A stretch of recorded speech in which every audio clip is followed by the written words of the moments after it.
Hello, my name's John Hartledge.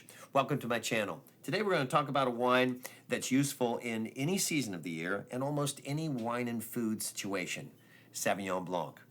Without further ado, let's chat wine. Okay, Sauvignon Blanc.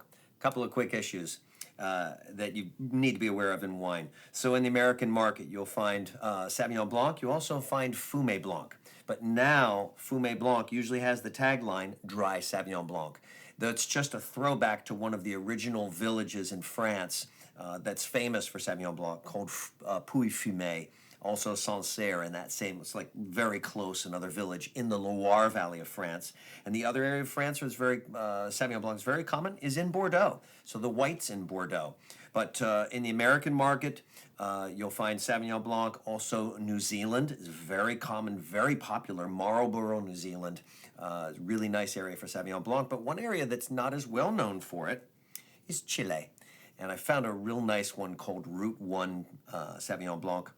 And the reason why, the interesting tidbit, the reason why the winery calls it Route 1 is that Chile, very famously, had French vines that were not affected by the huge phylloxera lice outbreak. It's a louse that grabs onto wine stalks and affects all the vines from actually in the roots. And so much so that in the late 1800s, all of basically all the wines in France were destroyed, and they had to take onto the rootstock. They had to graft other grapevines onto them and replant, basically. And this did not happen in Chile. So the French settlers had actually sent that rootstock over, and it was untainted. So it's called Route 1. It's ungrafted. The original vines that were in the ground in Chile for a century. So Sauvignon Blanc from Chile, it's a great area. It's actually Central Coast Chile. So you've got the Andes Mountains on the east, and you've got the Pacific Ocean on the west. And those tall Andes Mountains was one of the reasons why the phylloxera was never able to make it to the wine country of Chile, because a lot of times phylloxera went via machinery or just people's boots, workers and travelers. And they just couldn't get there because of the Andes being so tall, and also the weather. So it's a very interesting little tidbit about Sauvignon Blanc. But I love the grape.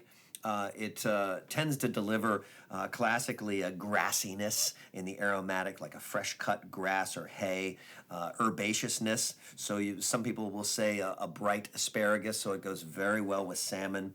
I really love it with cream sauce and chicken, because it does also, in many cases, deliver a real nice grapefruit, fresh citrus.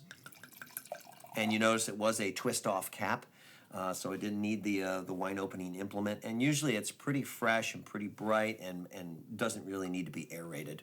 There's a pretty nice color there too. I see a little bit of a green tinge to the color, but it's a little darker than some, which makes me think maybe I'll have a nice body to it.